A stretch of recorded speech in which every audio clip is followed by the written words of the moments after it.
I'm so glad to see such a big crowd here. Thank you for coming. I'm Janet Imhoff, president of the League of Women Voters of Collin County. And this will be our last public forum for this league year until the fall. This will be the last one. So I'm really glad to see all of you. I hope you have questions. We have terrific speakers tonight. Thank you. Thank you, Janet. I'm Sharon Hirsch. I'm the Vice President for Program for the League of Women Voters. And our chapter decided this year to have a look at our 2015 position statement on homelessness and affordable housing in Collin County. And we realized that a lot has happened over the course of the last 8 years, right? And that we needed to look at that again. So we're in the process of redoing that position statement. You can find the 2015 statement on our website, LWV-CC, and you will see the new one after it's adopted at our annual meeting in May. And Janet, the annual meeting isn't open to the public? People are welcome to come. It's really a meeting for members, but we're glad to have guests. But Okay. the guests can't vote. Right. So that information will be on the website as well, and it'll be on May 18th. So over the course of the last few months, I've had the opportunity to speak to a lot of people, all of the folks that are here at the table today, and some of you that are in the crowd. And I know that there are a lot of organizations doing really wonderful work in the area of homelessness and housing. We know it's a problem, and I'm just really grateful to everybody who works in that space. I wish we could have everybody here at the panel, but we only have a limited amount of time here in the library. So what we're going to do is I'll introduce each speaker as their time comes up to do their presentation.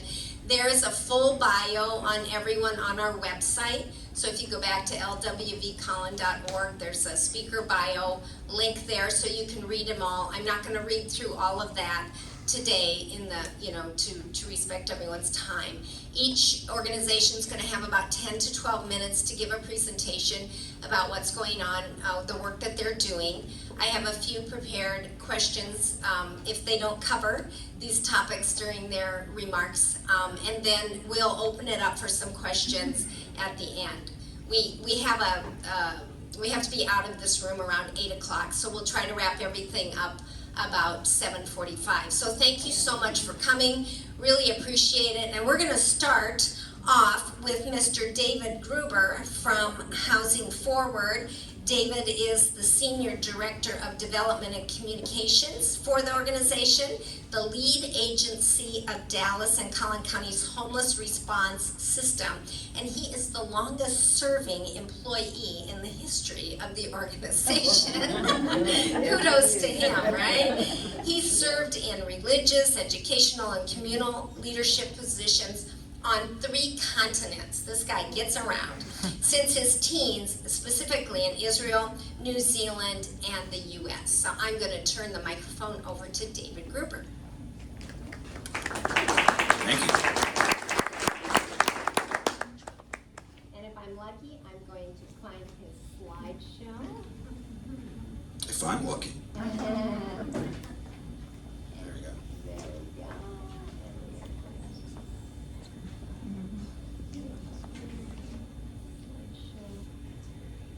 Got a little clicker. All right. Okay. Cool. Got your clicker. You're good. I got my clicker. I'm good. Thank you. All right. Well, thanks everybody for coming today. It's quite incredible that we get such a crowd out here caring about our unhoused neighbors. So kudos to each and every one of you. All right.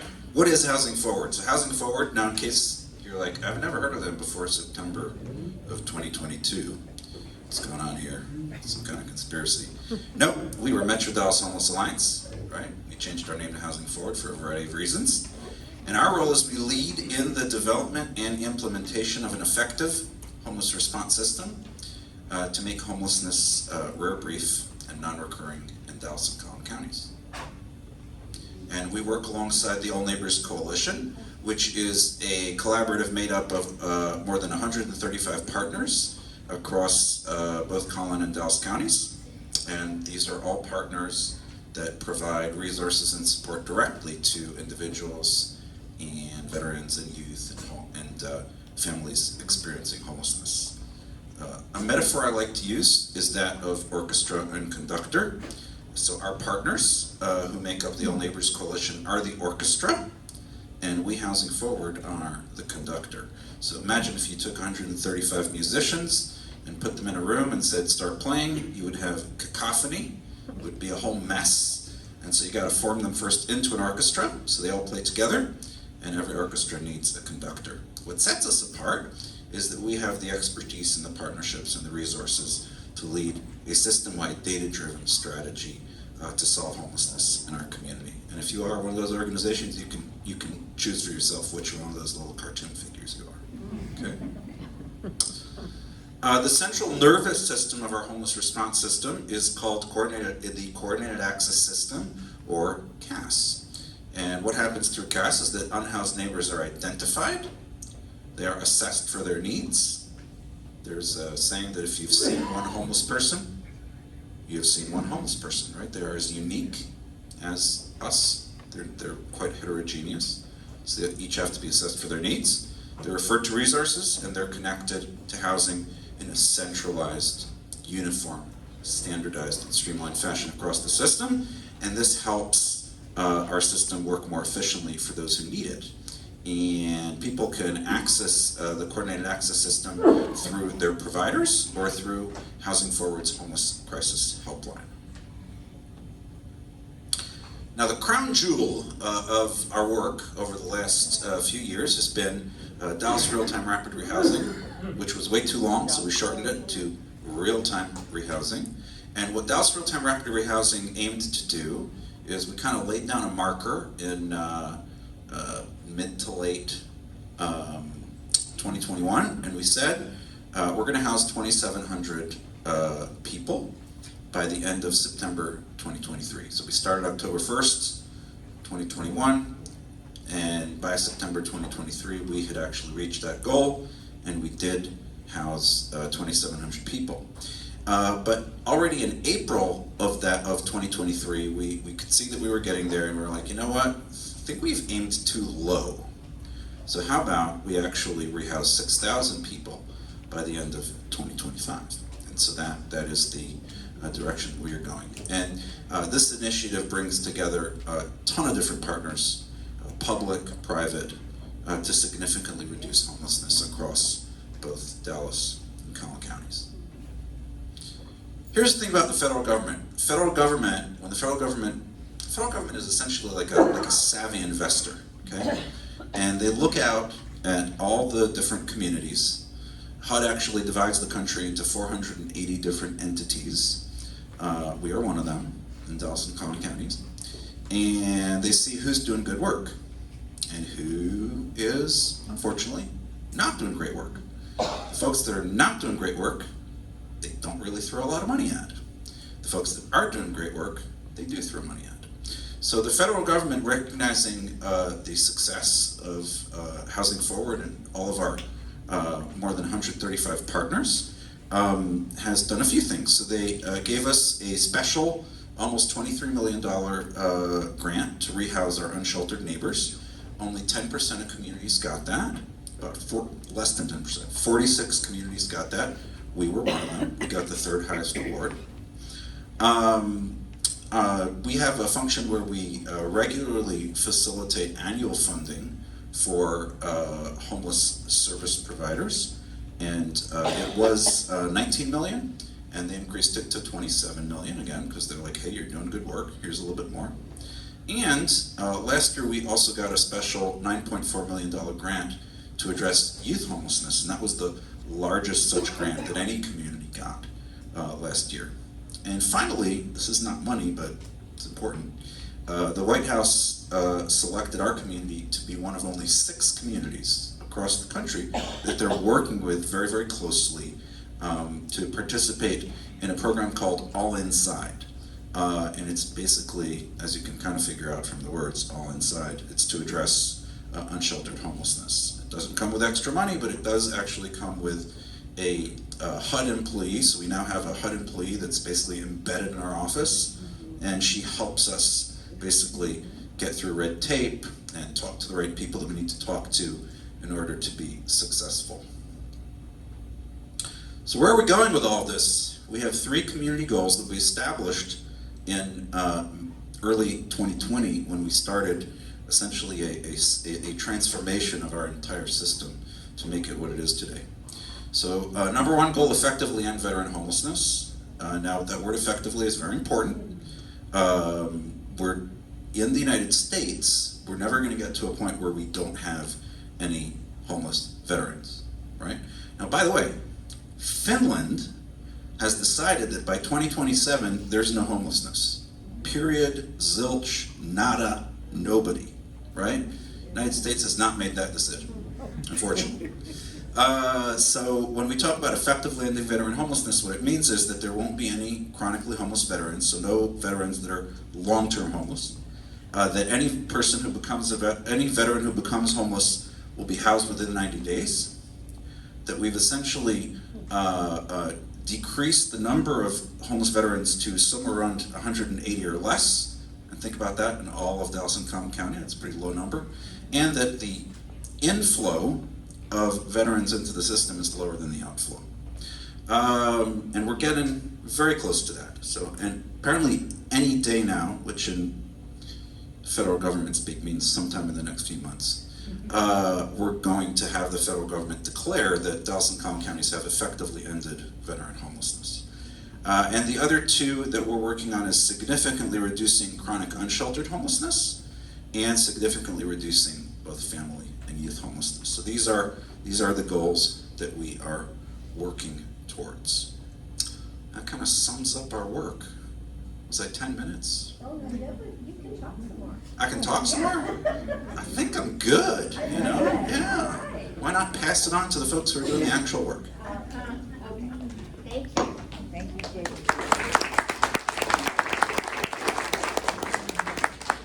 Dana, will you want to come here, or do you want to? I'll come over Okay, here. let me find your slides here. And we will get on to the next speaker.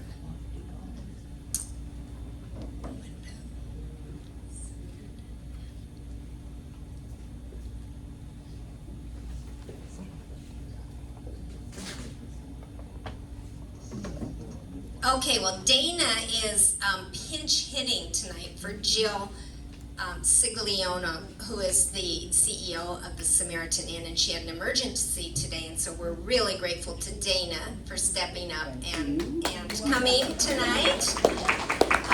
Dana is the donor relations manager for the Samaritan Inn.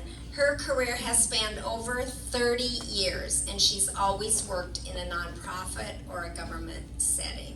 She has a passion for service, and it is obvious to everyone who meets her. She's the person who you give the tours of the facility, right? One of those. One of those, and engage with all the people who are supporters, financial supporters of the Samaritan Inn. And you all could become a donor to the Samaritan Inn, right? Absolutely. Very good. Okay, Dana, here you go. Thank you. And your little clicker will move. Thank you so much for having me. And I hope that there are some of you that say, I know all about the Samaritan Inn. So raise your hand if you've heard of the Samaritan Inn before. Yay! Okay. So this program is going to be targeted at those who did not raise their hand. So if I ask again, everybody's going to be able to raise their hand. And I have trouble reading from the screen, so I'm going to have my little cheat sheet here. So the primary cause for homelessness that we have determined, and certainly in conjunction with working with Housing Forward and other people who like to sit around and ponder why. The number 1 cause across the nation, and especially impactful in Collin County, is the lack of affordable housing. $24.88 is the living wage for an individual living in Collin County, and this amount only increases based upon the household size. The average 2-bedroom apartment in Collin County is $1,570 a month. Y'all, that was twice the amount of my first mortgage in 1984. That's low. That is low. And that's not a fancy place, is it? No, that's a bare bones apartment. This number is 18.5% higher than the state average and 9.8% higher than the national average. So we've got some issues here, don't we? There are only 25 available units per 100 extremely low-income households in Texas. So we can help 25 people have a home and a roof over their head, and the rest are struggling and scrambling. Area landlords are resistant to accept housing vouchers, while the housed neighbors protest based on the stigma associated with those experiencing homelessness. Ponder that for a minute. So here's some facts to combat that. 22% of the 516 homeless in the 2023 Collin County count were unsheltered. 38% of the 2023 Collin County sheltered count were residents at the inn. 54% of inn residents had some degree or certification beyond high school in FY 2023. So these are not people who, have a 5th grade education. These are people that have had some impactful thing happen in their lives that spiraled their life out of control. We have residents who have PhDs. We have residents who have been decorated for all kinds of things through their career. But stuff happens. And then 48% of Samaritan Inn residents enter our program already employed. So the majority of our residents, or just under half, already have a job. Many of them are what we call underemployed. They're working a job where the salary that they make does not meet the needs of their families. So how do we answer the call?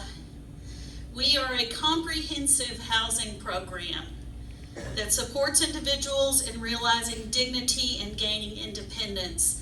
This is a photo of our front lobby. And we are sort of the opposite of the old school 3 hots and a cot. Some of you folks that are as old as me remember that phrase.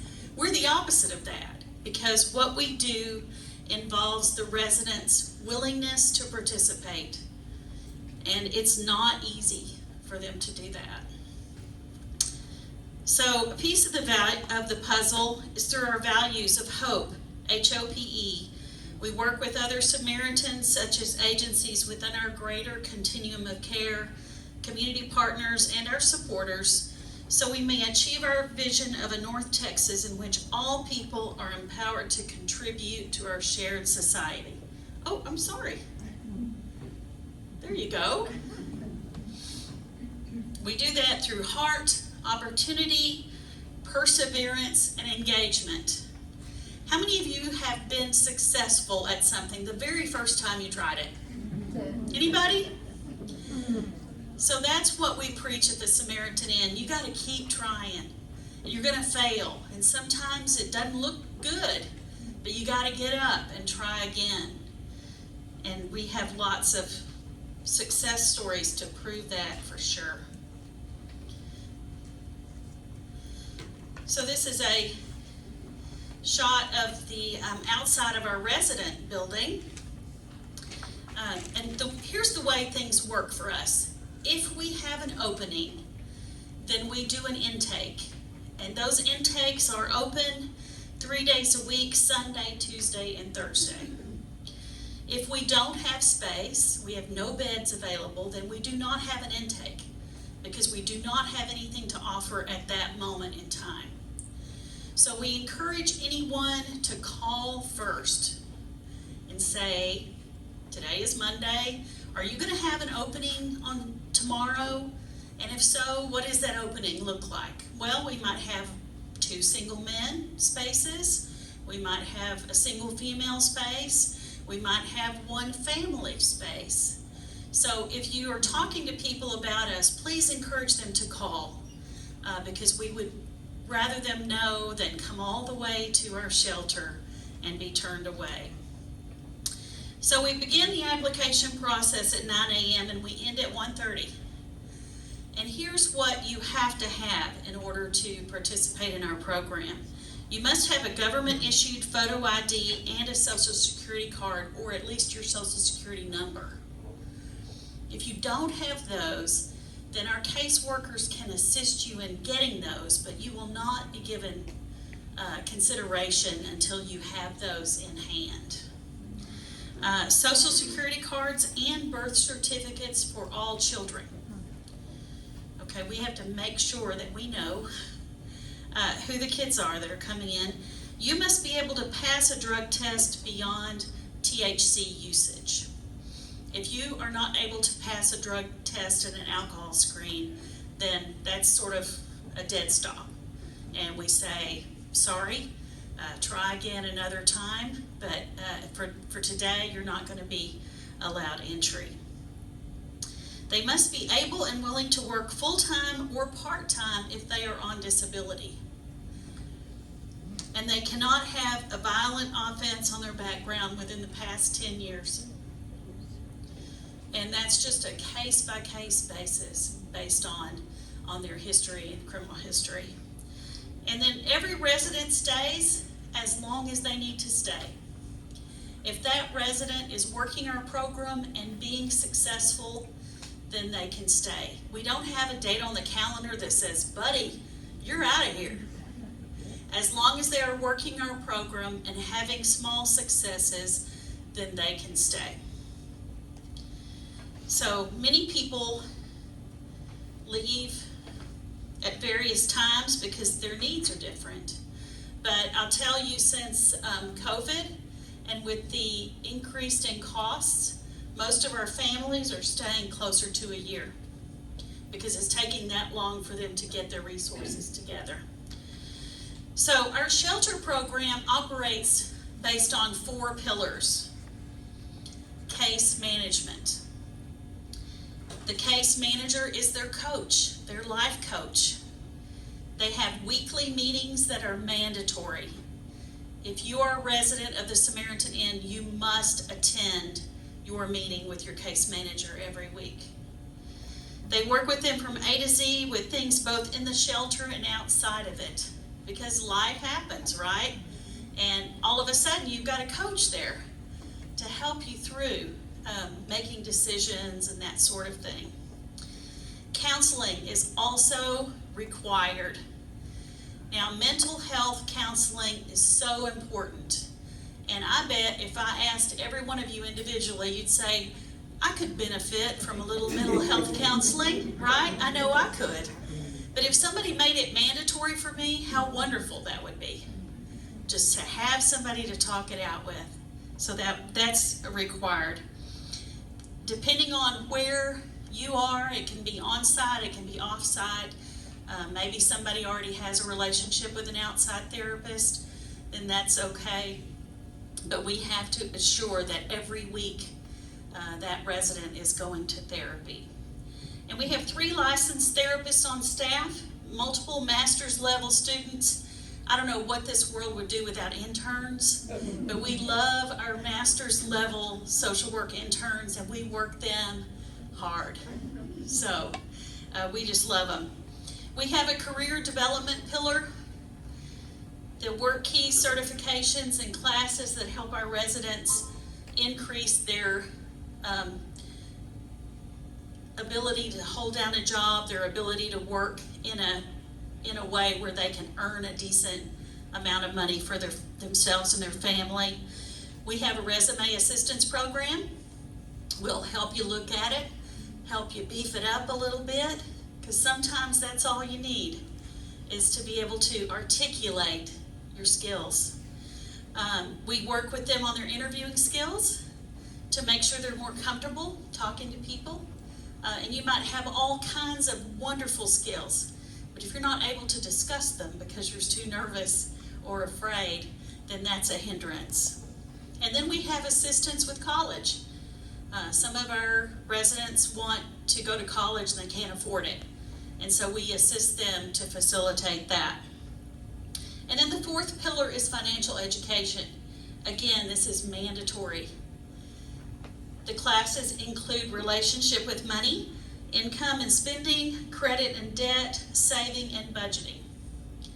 And that is just Money 101. That some of us, people as old as me, I got that from my home ec teacher in 8th grade. So I'm a big proponent of bringing all that back, all that financial ed for our kids. But a lot of people have not had that education in finance, and many of them have lived for years worrying about today and not worrying about the longer term. So that's a learned skill that we can help teach them. And then we have a budget lab. We work with them on budgeting, how to do a budget, how to stick to a budget, how to think today about what you want down the road. So maybe you don't buy that thing on Amazon today that's going to be broken tomorrow, and save your money. That's really our goal. And then we have one-on-one mentoring. We have volunteers and we have staff who work with folks one-on-one. So our program truly is a wraparound, and the successful residents are the ones that embrace the program, that take the things that are offered to heart, and use staff and use volunteers to help them on their journey. So something new that we're just starting is the diversion program, and it's a new initiative priority for our continuum of care, and just started in 2024 with only 8 agencies receiving funding for either coordinated access system or diversion case management. The new program opens another avenue of service for the Samaritan Inn, because we would love for people to not need us. Okay. Diversion is the step between prevention and entering the homeless response system for an extended stay. So we want to stop. We want to say, whoa, wait a minute, you're going down the road that's going to end badly. Let's divert you and try to get you some services that'll keep you off the street. And I'm going to skip this, but basically you can understand that through diversion we can serve more people. We can get people in and out of the system quicker. So how can you be a contributor to the Samaritan Inn? We need your money. You can do that setting up a regular monthly donation. You can go on our website and give us $10. We would love it. Or you can drop by our office and drop off a check, if some of you remember what those are. And then you can also click to give through our regular social media sites. We do appreciate in-kind donations.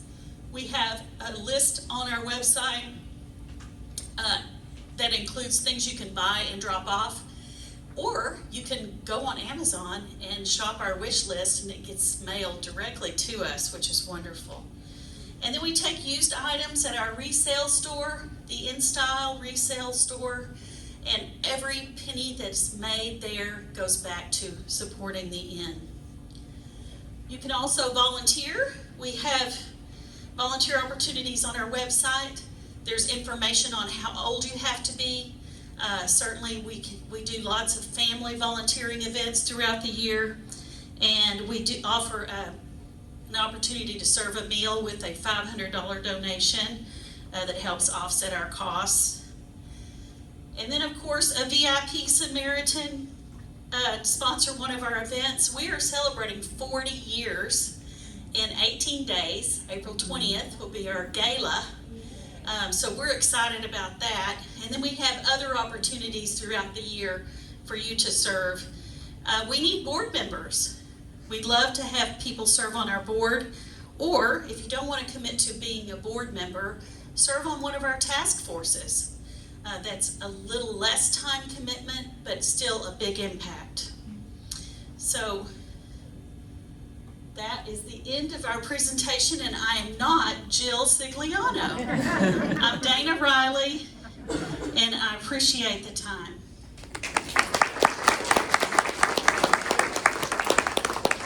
Thank you very much, Dana. We appreciate you pinch hitting tonight. Sadly, we know that homelessness impacts children, and we are very fortunate to have tonight my friend, James Thomas. My husband and I both used to work for Plano ISD, and our daughter, who's back there in the back row, is a teacher with PISD. So we've been fortunate to have connect with James over the years. James is a product of Plano, Texas, and a graduate of Plano ISD. They didn't have schools then. They hadn't been in schools then. Well, he's been employed by the district for 40 years, and he has served in so many capacities: English teacher, coach, dean of students, coordinator of discipline, and summer school coordinator. Wow. And for the last 12 years, he's been the homeless liaison for Plano ISD, and he considers it a great opportunity to help out these kids, and we're really lucky to have him in the district. So I'm going to turn this over to James Thomas. Oh, I have to add one thing that she didn't put on his bio. 2023, he was named the Plano Citizen of the Year.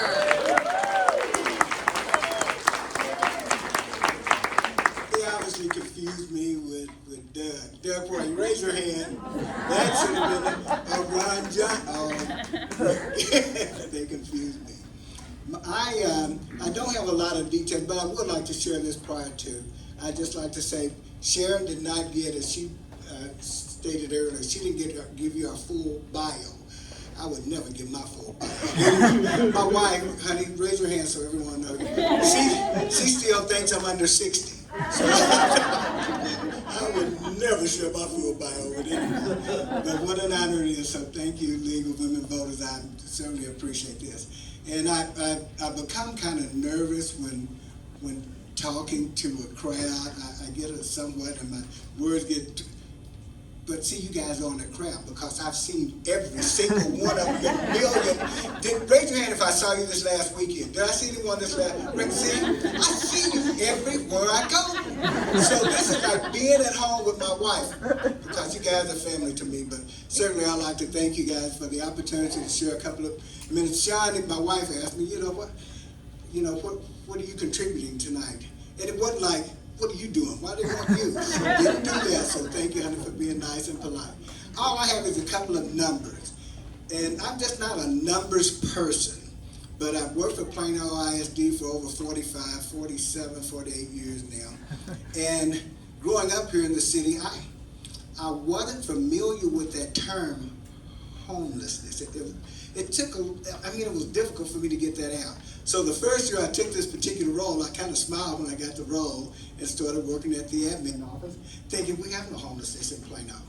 But this was years ago when we did.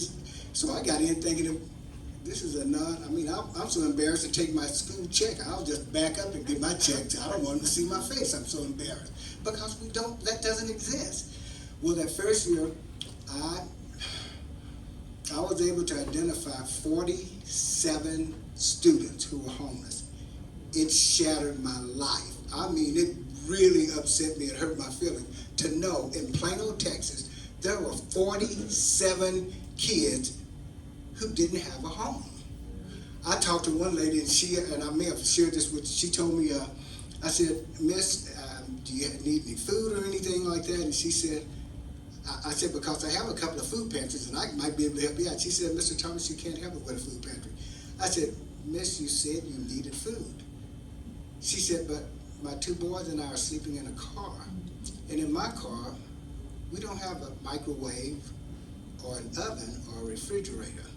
At that time, I had to back up my thinking and start figuring out how can I help families like this. And that was at 47. And what very few people know about me is every time I heard of a new or encountered a new family, I basically go in my office and cry and say, how does this happen?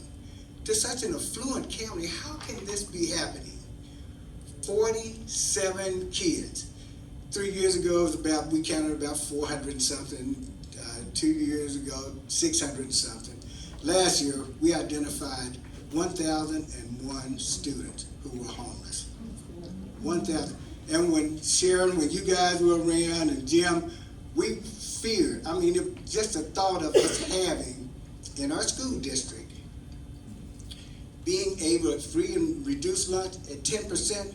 I mean, it made me nervous. We're almost getting up to 10% who are on free and reduced. My numbers today, we're at 40% free and reduced. 40%. As I said, I don't do numbers all that well. The number of homeless that we have identified, and I do want to share that with you, for this year, as of April 1st, is 1,288 kids. 1,288.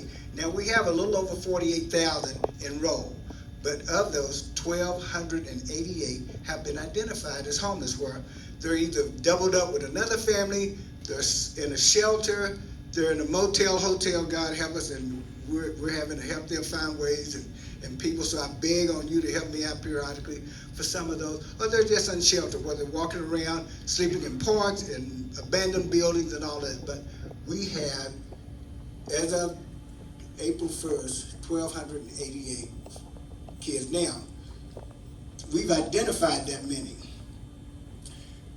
Actually, we have 1,000, it looks like 32, I believe, because of the original numbers, those families or those kids have moved on to other places. So the transient cycle of that. But just having just one kid just throws my life completely off. It's just really difficult. And a lot of you see it. Doug, I know you see it every day. Tammy, I know you guys see this every single day. But just having one is difficult. But having that many is just difficult to fathom. It most certainly is. Take a look at my numbers over here. You can see those numbers doubled up. And we have families who are doubled up where I might have 15 people in a 2-bedroom home. So, Doug, that's when we have to call you and say, we need some furniture. Can you help us out? Doubled up this so far, as of today, we had 846 who are doubled up. Living in motels and hotels, 240 hotel motels.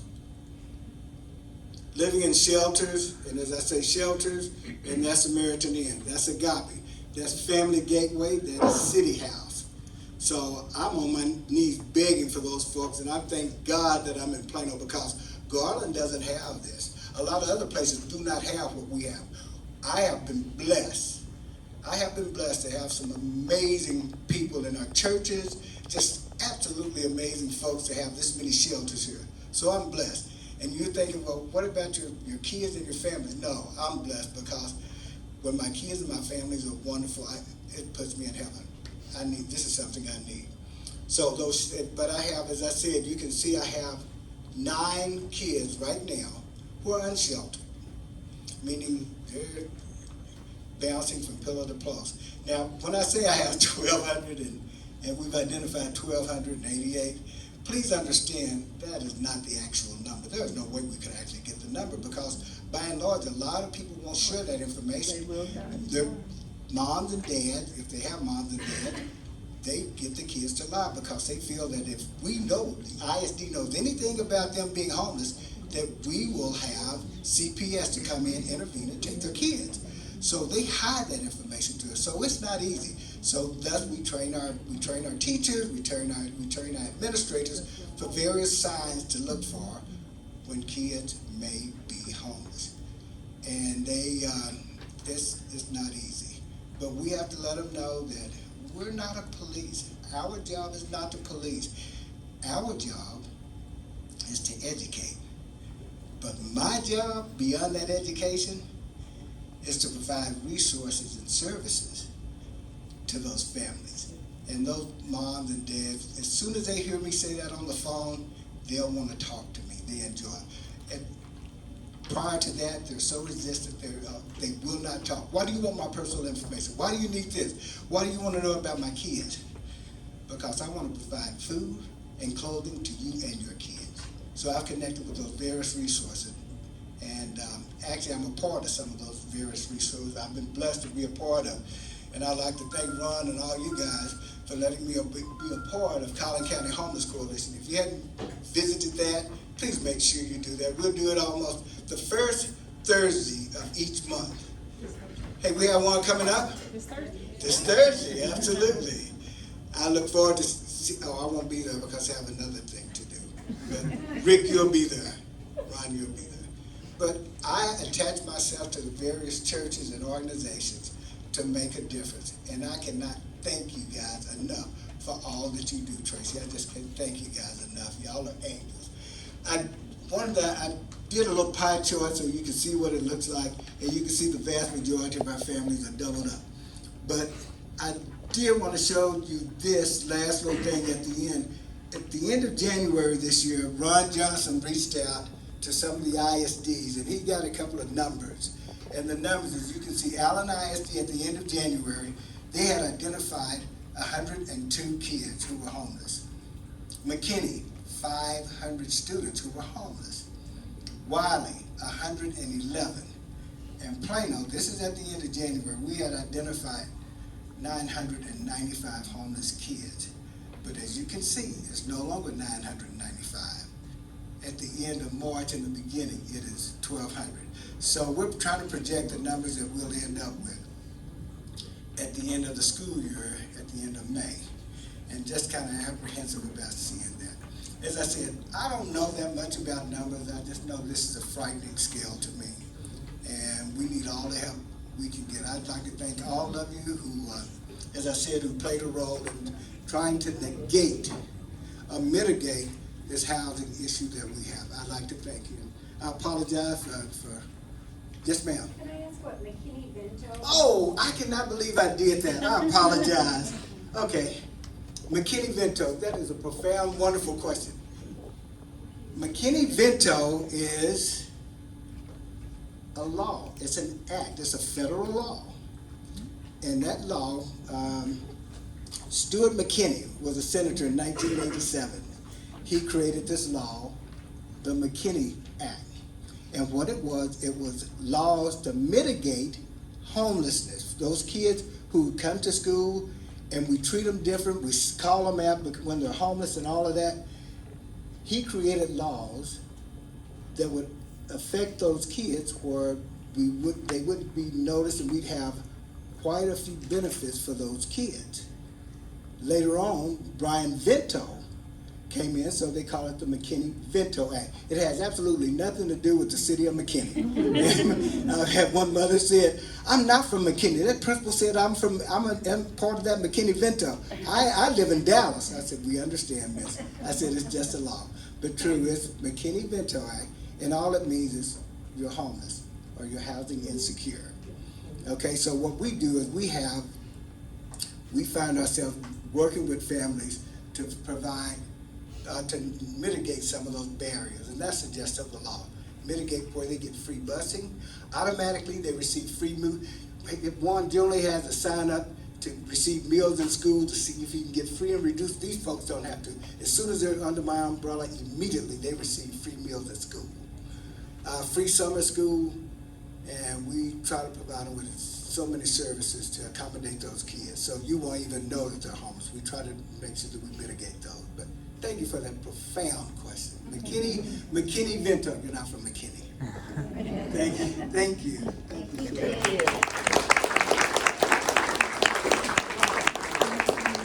We're lucky to have James around. I'm not sure how many more years James has, to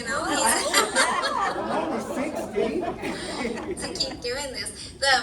I was thinking as you were talking, it's so important to have these kind of programs. And I know a lot of you that are in the room tonight work in this space. But it's really important to have this information, to know what we can do to help, and to know how we can urge, our elected officials to come up with better policies and better funding for some of these issues.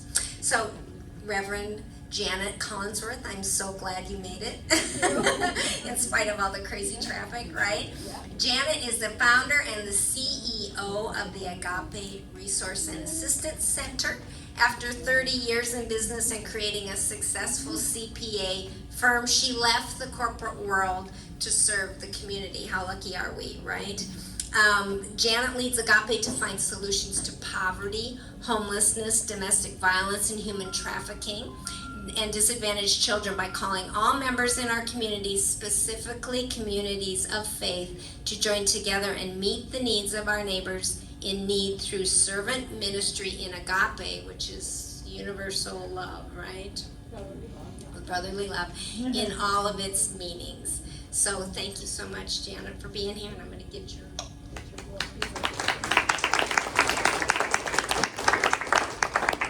While she's getting that up, I do want to thank the League of Women Voters for holding this forum. I know when Sharon called me, she said that they were doing this because they were rethinking their platform on homelessness. Thank you. How awesome is that, right? How awesome is that? Because you know what, homeless looks very different today than when I first got in ministry in 2010, James. Yeah.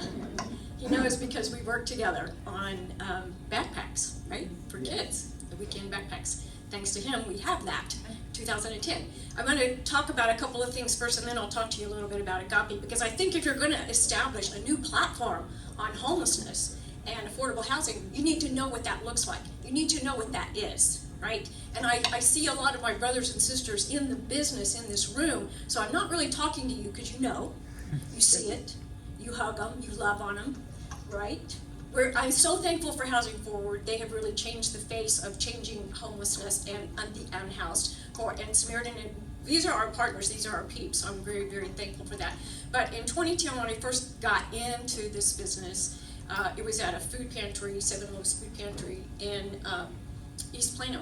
And we were trying to get summer lunches because our kids, don't have summer lunches. But we couldn't get it. You know why we couldn't get it? Because there were no schools on the west side of Plano that had a significant number of free and reduced lunches. You had to have at least 50% of your students on free and reduced lunches. Well, then, at that point in time, because my friend James and I have been talking about this every single year, my litmus test for poverty, homelessness, and food insecurity has been, since that time, the free and reduced lunches. So in 2010, and I have the schedules, free and reduced lunches in Plano, all of Plano, was 14%. And what did James tell us it was today? 40%. Friends, that's 13 years that we've quadrupled, almost-ish. I'm in numbers, but quadrupled-ish. That tells us something. That tells us something about the number of homeless that I'm going to talk to you a little bit about.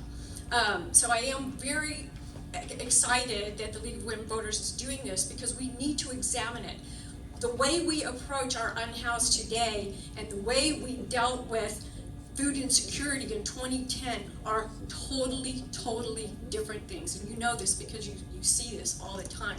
So I appreciate the opportunity to be able to do this. So Agape's been around we're going on our 11th year, and our focus is to provide safe, stable housing for unhoused single women, moms, and their children, and wrap them up with empowerment support services so that they can change their lives, right? Because we don't want them to be homeless. None of us want them to be homeless. And we do that, and I'll tell you a little bit more about that, by providing services that will enable them to change their lives. And the key thing is we have to have income. Because I also know I love actually being third or fourth, because I can build on what you've said. So I think Donna said that of the Samaritan Inn and Chopin, that 54% have degrees, right?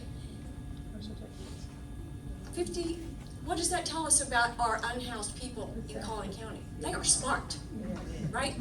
Do you think they would choose to be unhoused? No. So it's not about that.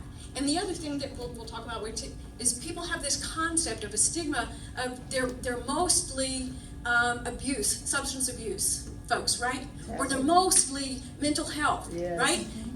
Friends, my friends that are front lines, do you see that to be the case? No. 54% of them have degrees, and 48% of them have jobs, right?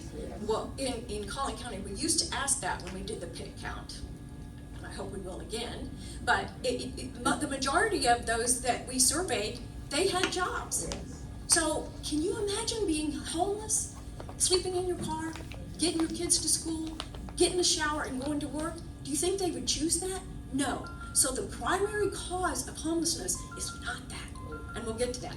One thing I want to suggest, and I'm very thankful for Housing Forward for this, because this book, everyone needs to read this book. Everyone in this room needs to get this book and read this book. We gave you the introduction because we felt so hot, so strongly about it.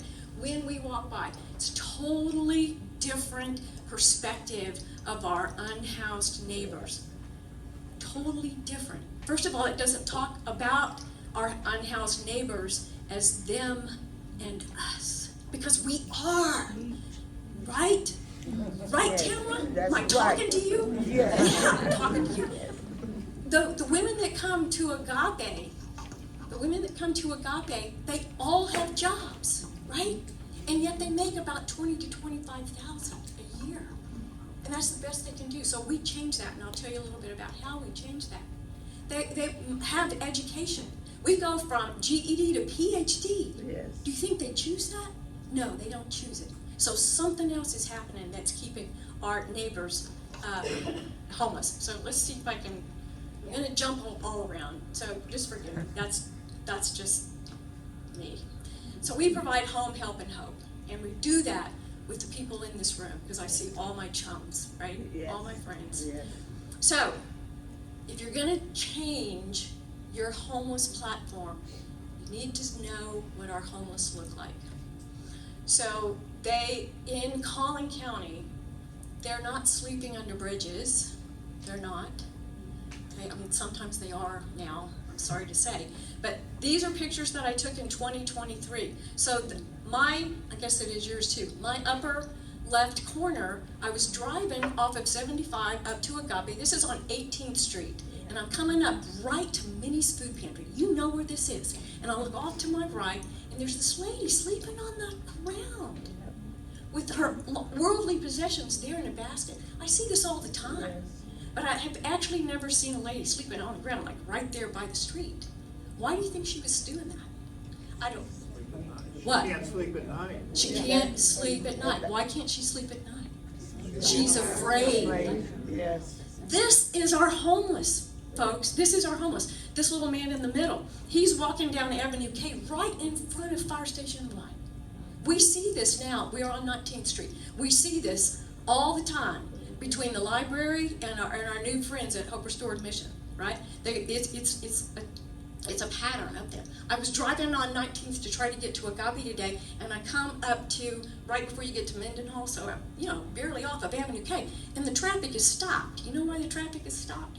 I've never seen this in 10 years. I've never seen this on 19th Street. They're stopped because they are in line for a teeny tiny food pantry at Willow Creek Church. That tells us something, friends. This problem is getting bigger and bigger. Yes. This little man that's changing his clothes at the clothing donation. Why do you think he's doing that? Because he probably can't wash his clothes. Probably isn't living somewhere. And the school bus at extended stay hotels. So when I first started this business, when I was doing food pantry over at St. Andrew, it was like, I would tell people about the increase in homelessness and the increase in food insecurity and all my West Plano friends, because I raised my kids in West Plano. I was guilty. I didn't see it. Where are they, Janet? We don't have homeless here. We don't have hungry here. We don't have it. 5 years later, fast forward, you know why you don't see them? Because they're all sleeping in extended stay hotels. Because they have poor credit, they don't make enough to pay rent, and this has increased, especially after COVID. So now those extended stay hotels, am I right, James? Yeah, right. On the school bus routes. This is where our people live. Is that what we want? Community of Plano, community of Collin County, is that what we want? This is what is happening. So this is 2023. Doug, thank you for this picture. It's not only an economic problem. 5 minutes? Oh, I Gotta hurry then, you haven't even told you about Agape. This is 14 degrees, we have overnight warming stations.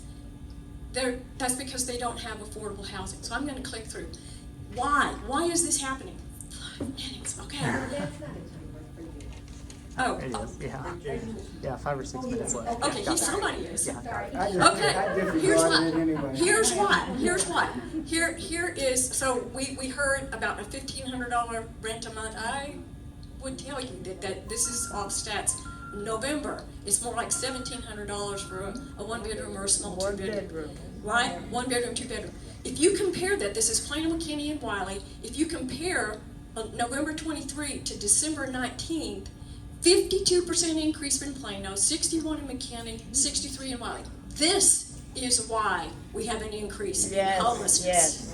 Right? And I'm telling you, it's us. Because let me show you this.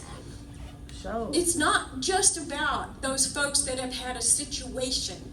It's not just a situation. Yes, it is. That happens. But it can happen to anyone. Let me compare that, the average rent, to, remember HUD says we're only supposed to pay 30% of our income on housing, right? How in the world? Well, if I take ISD salaries, average, for Plano, McKinney, and Wiley, and if I take average city employees, these are our firefighters, these are our police officers, and I compute what they shouldn't be paying more than, and I compare that to rent. This is the people that protect and serve our community that are one crisis away from homelessness. One crisis, right? And teachers. Well, that's what the ISD is, the salaries. Yeah. Teachers And and veterans. protect and serve, that's serve. I kind of grouped all those together. They're housing burdened. This is who should be living in our cities, and shame on us that they cannot. So, okay, now I'll get to Agape. So Agape changes all that. How do we change all that? I am going to skip through. Well, I do want to tell you this. I want to tell you it's important. So we saw in here 516 homeless count. I want to tell you that's, what can I say, bull? I want to tell you that is bull. I want to tell you why that's bull, and it's in here. And I'm really going to get to tell you in a minute about. But they will walk you through what that's all about. And James will substantiate a little bit of this because of he said, I wrote this down, that the children that were sheltered and unsheltered, 202 out of 1,288, that's 1/6 of them. So if we go out to the pit counts and we just count the people we can count in 4 hours, that's 516 people. That doesn't sound like much, right? So we talk to our professionals, we talk to our municipalities, and they go, it's only 516 people. No. So if we expand that just beyond that pit count, multiply that times 5, that's a suggestion in here. Then here in Plano in 23, that's 2,500. We haven't even begun to count. Then if we add our kids, and I got this number a couple of weeks ago, James, 139, so now it's up to 1,200, so that's even more. Then we're talking about 3,619 on any given day.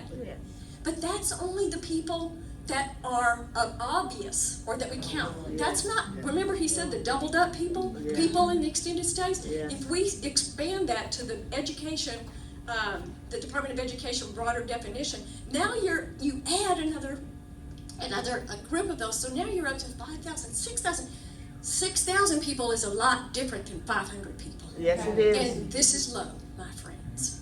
This is low. So I'm going to quit telling you. But we handed you out some important information. It dispels a lot of information. One of the things that it says, it's not about substance abuse. It's not about mentally ill. These are the situations, and these are the situations we see at Agape. Unable to pay rent, domestic violence, or underemployed, physical and mental health. Our women come sick, physically sick, so they can't work. Lack of education and training. That's why we have our friend Fran over there. Because if they are an hourly worker, they're never going to be stable. They have to have education and training and certifications in order to change their lives. The broken systems. I love how this book talks about we're doing this to ourselves, friends. We've got to change. If you're going to change a platform, we've got to fix our systems. And then the forgotten humanity. That will break your heart. Yes. Right? Yes. It's them. It's not them. It's us. So now I'll tell you a little bit about Agape. That was my soapbox. So how does Agape change this? We have 5 pillars of service, and these pillars of service are about transformation. Yes. This recipe works with anybody, any group, anywhere. We're going to use this same recipe at Jericho Village, which I'll tell you about in a minute. Yeah, so the housing, safe, stable housing is the first thing, because if you're sleeping in your car and you're trying to work at a job, you really can't do that, right? So safe, stable housing. But when we say housing, it's not just about housing today. It's how can you obtain housing when you graduate from us? What is your barrier? Well, my barrier is income. We're going to send you to school. We're going to pay for your school. You're going to pay a little bit, 15%, but we're going to pay for your school. What if I don't, then I'm going to make more. But what if I have a bad credit rating? Because I'm going to after COVID, right? We're going to help you fix your credit rating. What if I don't know how to budget? We're going to help you with your budgets. Coaching, I loved how with Samaritan in. We have required case management, required budget coaching, required counseling, lots of requirements, but those requirements are our way of loving you into a better life.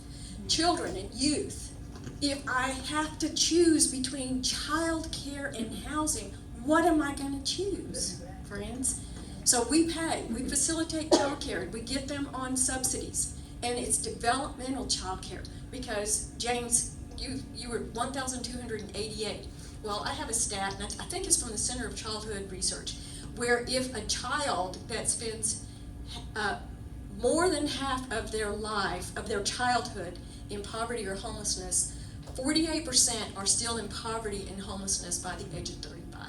That's the future of our children unless we change this picture.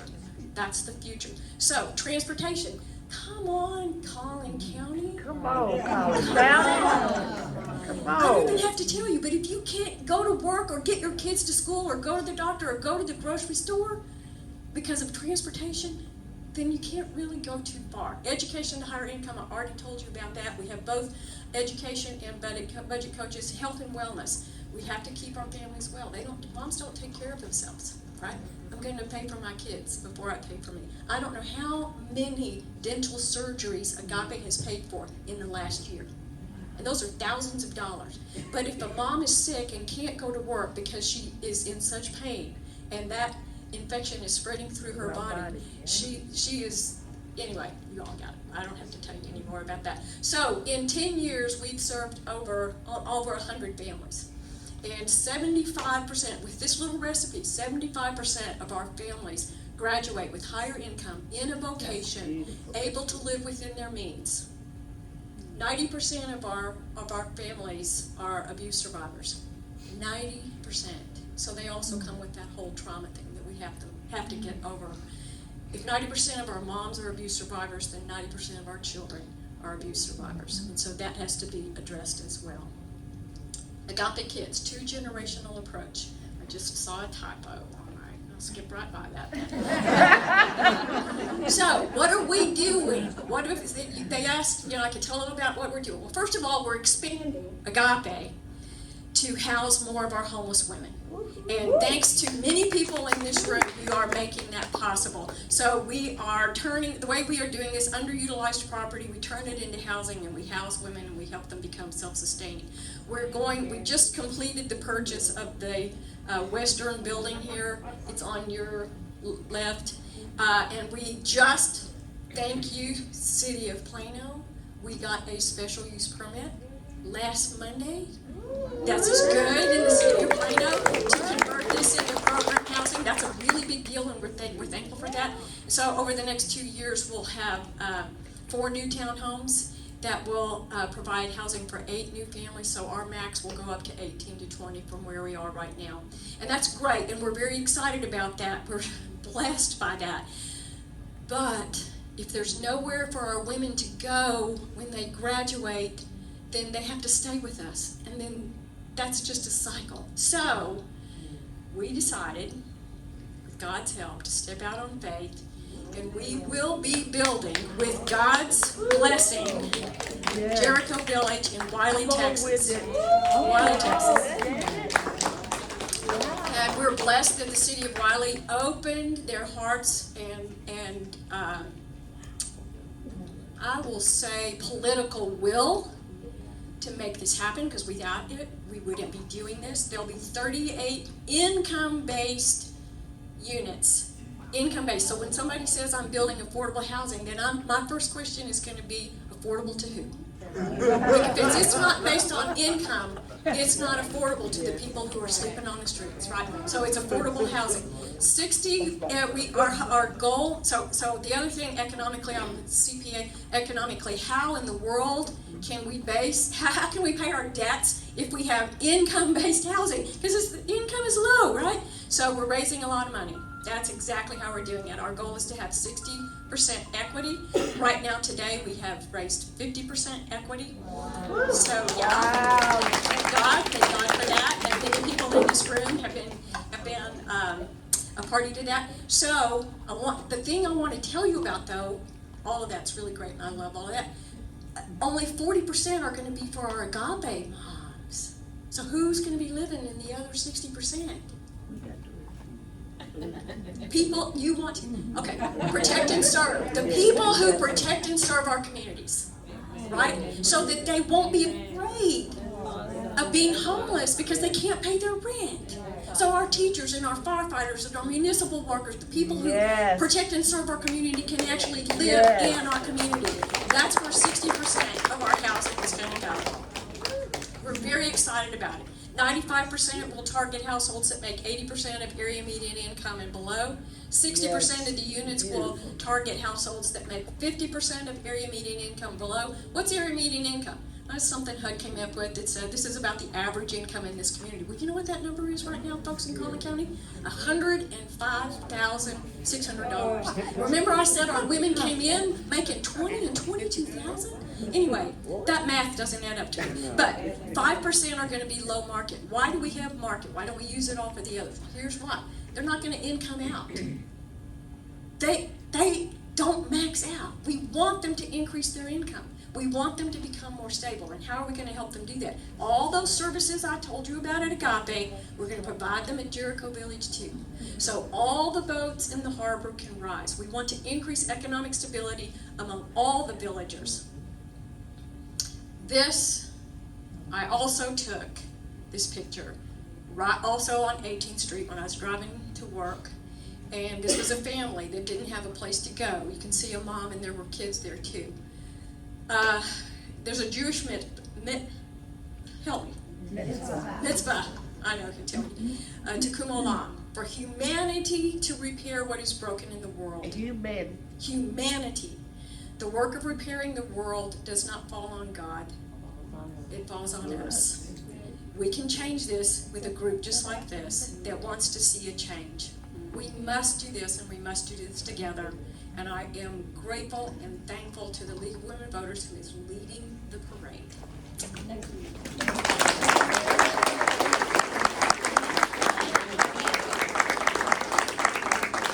you, Janet, so much. That was really powerful. And we all know if we have extra money where it can go, right?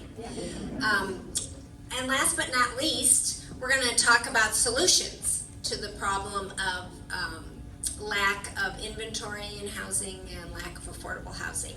So we have called upon Cristel Todd from the city of McKinney. She is the Housing Services Administrator under the Housing and Community Development Department. She's responsible for the oversight and administration of multiple housing programs that benefit predominantly low to moderate income eligible individuals and households. With 20 years of experience, she is an industry professional who also serves as liaison to the McKinney Housing Finance Corporation, instrumental in the distribution of over $100 million in revenue bonds towards the construction of multifamily public-private partnerships. This is crucial in closing the housing affordability gap with the creation of over 1,000 units of affordable housing in the city of McKinney. And they keep making the news. I'm a regular newspaper reader, and McKinney is always in there about the wonderful things that you do. So you're next up, Cristel.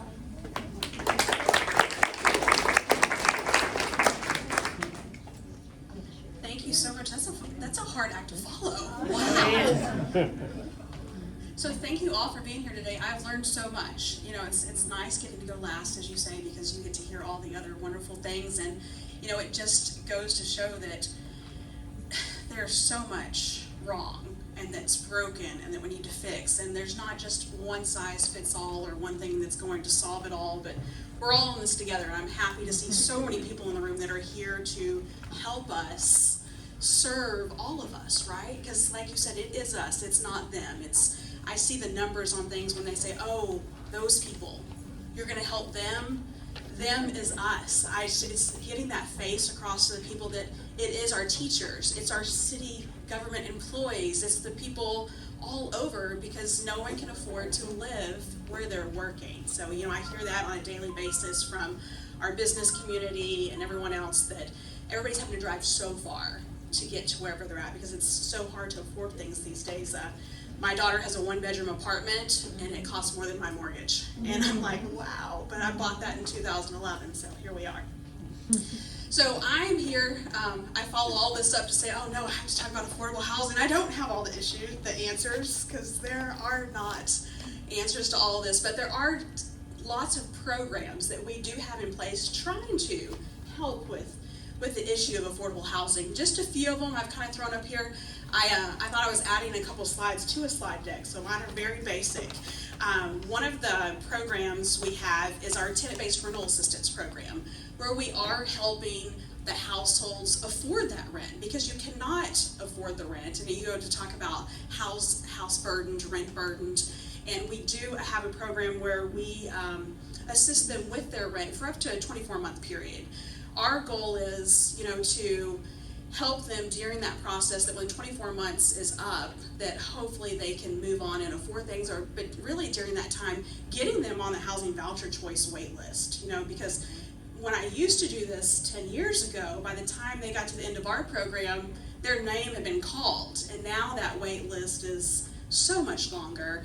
And when we created this program, it was really because our housing authority in the city of McKinney hardly ever has that wait list open. And there's, hundreds of people on it, and when it opens, it's open for 5 minutes and then it's closed. So this was us trying to, as a city, of what can we do to help with serving that. So the other thing about affordable housing, as you've said, it's not affordable. So when people are in housing, we want to try to keep them in that housing. So one of the things that you can't do when you don't have the funding is repair your homes. So we have our rehab program where we help repair those homes and to help our elderly age in place. Because if they already have a home, we don't want their home to become substandard and be too far gone to where they have to try to move out and go somewhere else and try to afford something, because there's not affordable housing, as we all know.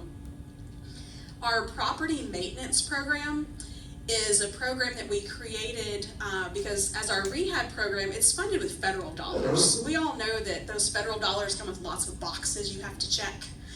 And it's difficult to do that sometimes because we use our CDBG funding, our Community Development Block Grant funding, for our rehab program in McKinney. So we created a property maintenance program, and this program is actually funded through our Community Development Corporation. So with this, we don't have as many boxes to check. So those households that we can't help with our CDBG funds, we've created this maintenance program to help them with their repairs, because when our code department goes out to a house, we don't need a violation. We don't need them saying, oh, you can't afford to repair your home, but pay this citation, please. So this program was created in response to that, because that's the last thing they need. Let's see. All right. Along with kind of our rehab program, our planning department, these next two programs actually aren't in our department, but it's just a couple other programs the city has created to try to address the need. We have our historic neighborhood empowerment zone, and what this is if you have a house that you've repaired, you actually get a tax credit. They allow you a tax exemption on that house once you've spent so much. And this zone, even though it says it's our historic zone, it's actually a very large zone in McKinney. It's 75 to 380 to airport, all the way to like El Dorado. So it's a huge area. It's not really just the historic district when you think of like downtown McKinney. And then there's also the Neighborhood Empowerment Zone. And this program allows us to waive impact fees. So if you're building houses or you're building multifamily apartments and different things like that, One that we don't have on here is we have our Affordable Housing Development Incentive Policy. So we will partner with developers and builders if they're coming in to build affordable housing, and we will waive those impact fees, we will waive their permit fees, we will work with them to try to make the house more affordable. And when we do that, they then have to sell that house to someone that qualifies as affordable. So their income would be at that 80% and below. One of the really cool new things that we're all working on, it seems like the buzzword these days is community land trust. We're all trying to create community land trust. And what this does for us, our city council they approved us to be able to create a community land trust, and have actually given us seed money for that of $1 million. You're like, oh, $1 million, we're gonna go buy a lot of land. We can buy a couple lots with that, right? I mean, we can get a few. But one of the other things that we can do with a community land trust, so what happens with the community land trust is we own the land, and the person that has the house owns the house and the structure, so it makes it cheaper for them to purchase it.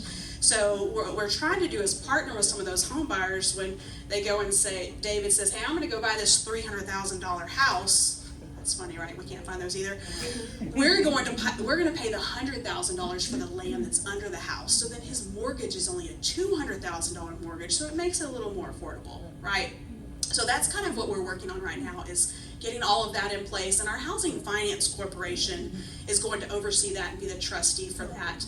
One of the last programs we have in our department is our LIFT program. The LIFT program is a program that we created to help people with their security deposits. Did I just go dead? Okay. With their security deposits when they're looking to find homes. Because sometimes you have that rent, you can afford the rent, you can get in there, but you don't have that 2 months rent security deposit. So partnering with our housing authority, one of the things we realized is they get vouchers, but they don't pay the security deposit. So we were having people that couldn't find housing, and they were losing their vouchers because they didn't have the security deposit. So this is another program that we saw there was a need and stepped in, and we added that. So that is actually funded from our general fund at the city. With our Housing Finance Corporation, this is a neat program that our corporation that we have, that it's not really part of our department, but it is an entity of the city, kind of like your Economic Development Corporation and your Community Development Corporation. This is our McKinney Housing Finance Corporation, and ours was actually created in 1980. There was lots of years that didn't do anything, but we've been very active, definitely in the last 5 years. It's been really busy.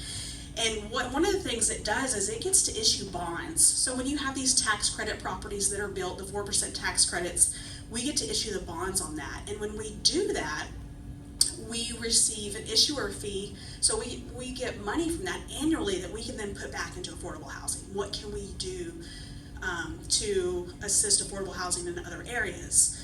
Most recently, we've co-developed 2 apartment complexes, and with the co-development means there's a lot more money that we get in that, and a lot more say on what you're building, what we want it to look at, and who is going to get to live there. What's that percentage when you talk about those units that are affordable, and what's that number? So we have 2 of those deals that we've done, and that's been great for us, because what it's allowed us to do is when other developments come in, we've been able to fund some of them, because we all know that everything's way more expensive these days. So when you get to the financing table, there's a gap. Your developer will come and say, we can't even build this. We can't make this deal happen. We're not gonna have these 204 affordable units for you here in McKinney now. What can you do for us? Well, with these developments, it's allowed us to have funding that we can give to them. So one of our last developments, we were able to fund a $1.5 million gap to the developer to help them build those units. So now that will be 172 units of affordable housing that's all 60% AMI and below, which is great because most of them are usually 80% and below. And when we talk about that rate, you need to make $23.88 an hour, right, to be able to afford housing. And we look at that number, and that's just a little over $47,000 a year.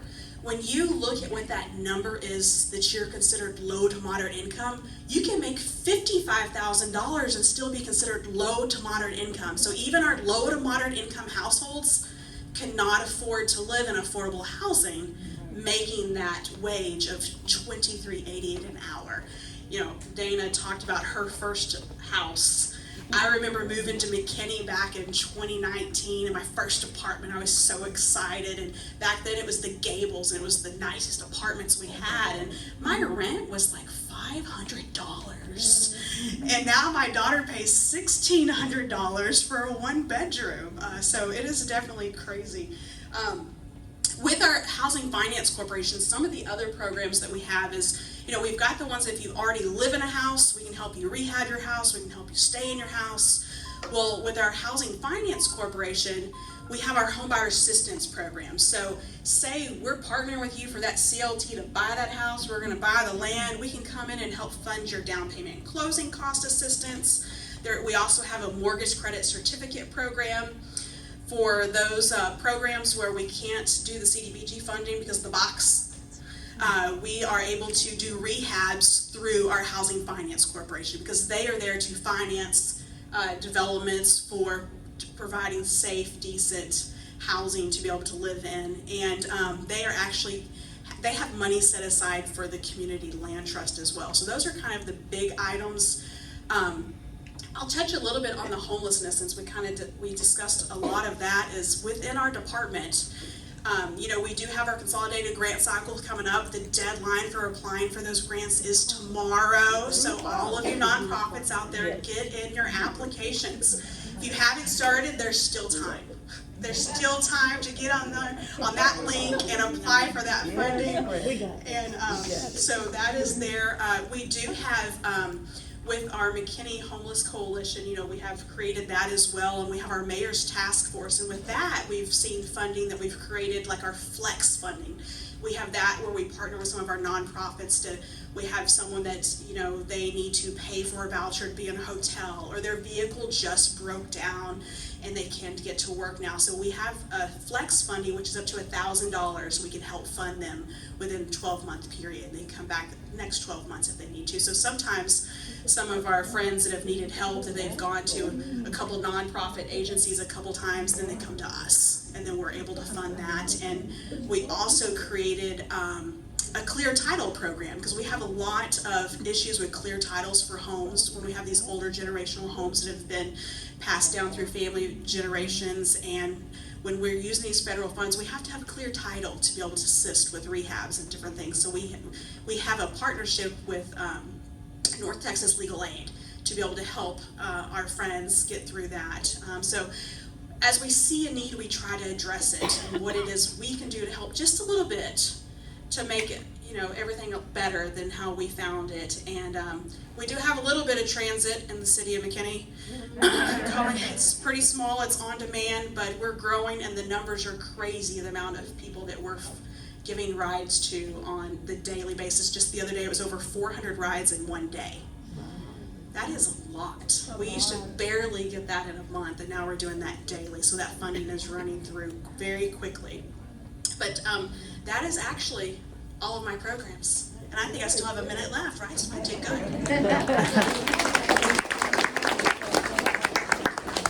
Thank you so much, Cristel. Oh my gosh, so much information. We're so lucky to have all these wonderful people.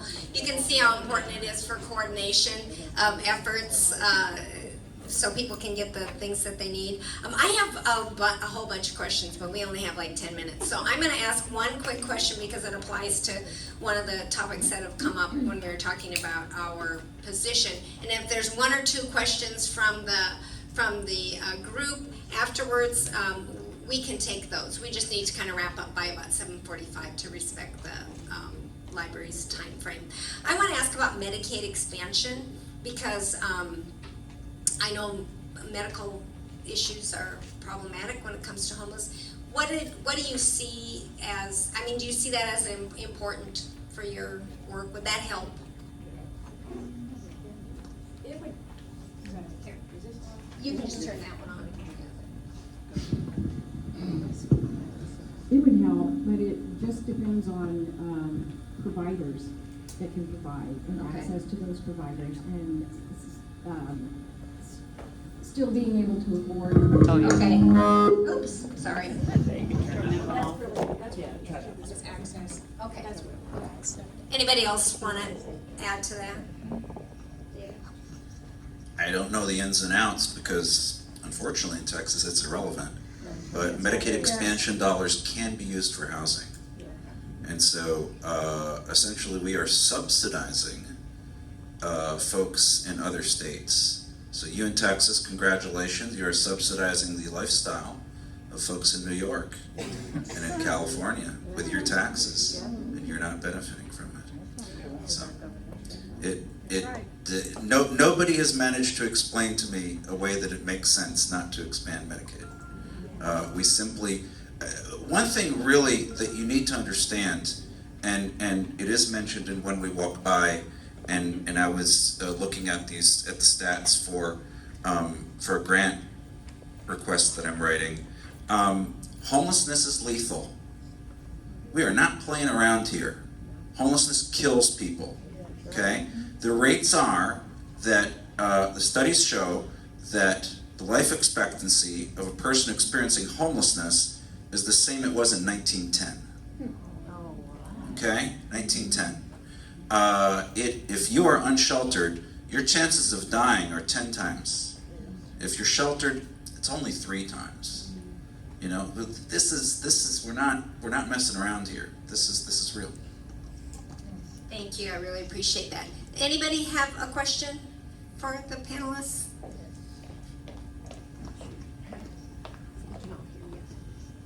Hi, my name is Fran Fisher, and I work with Agape with Janet, and I'm so fortunate to be able to be with this organization.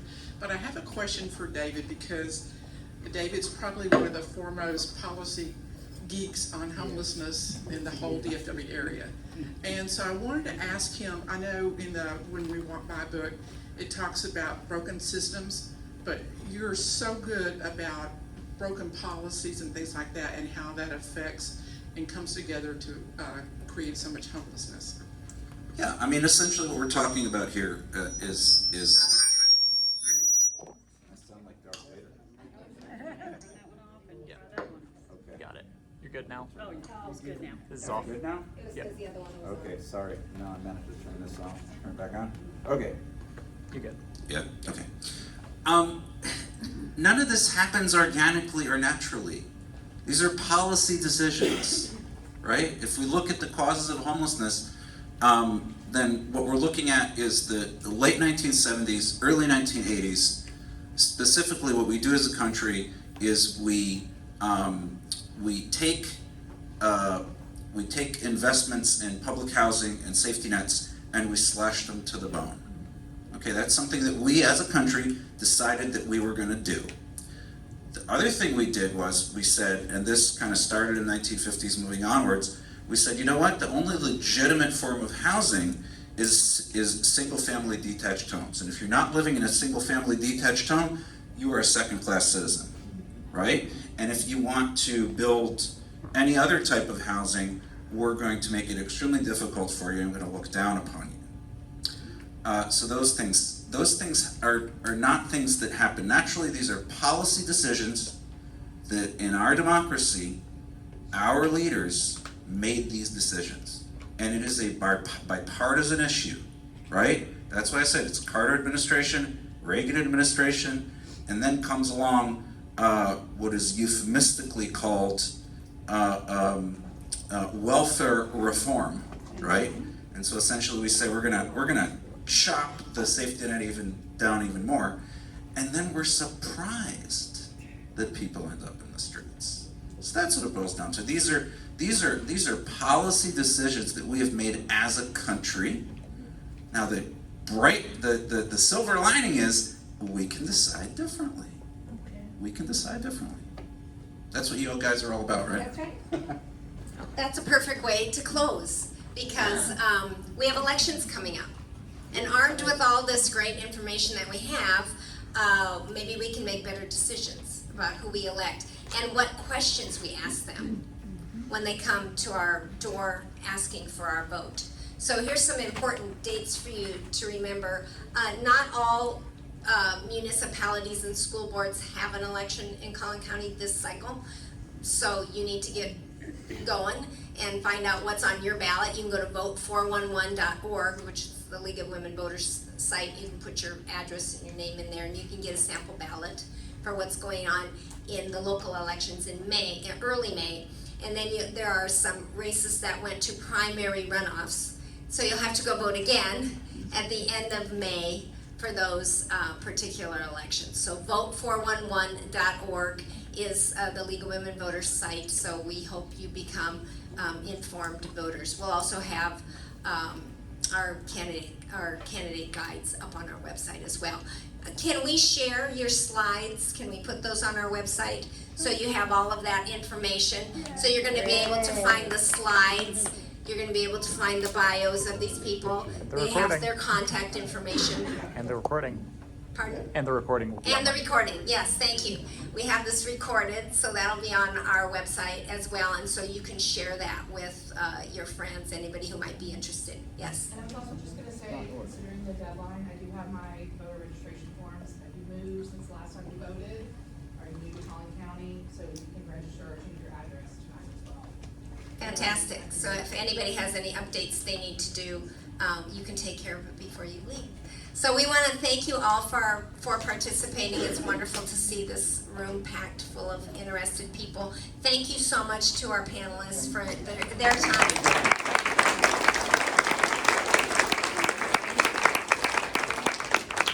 They give back to the community every single day. They talk to me on the phone for long periods of time, and they're here tonight, and I know they're really tired, so we appreciate it. Thank you to all of you in this space that works with the homeless, and we're in the affordable housing space as well. So have a good evening. Thank you so much. There might be some cookies. I know there's more bottles of water back there, so grab something on your way out.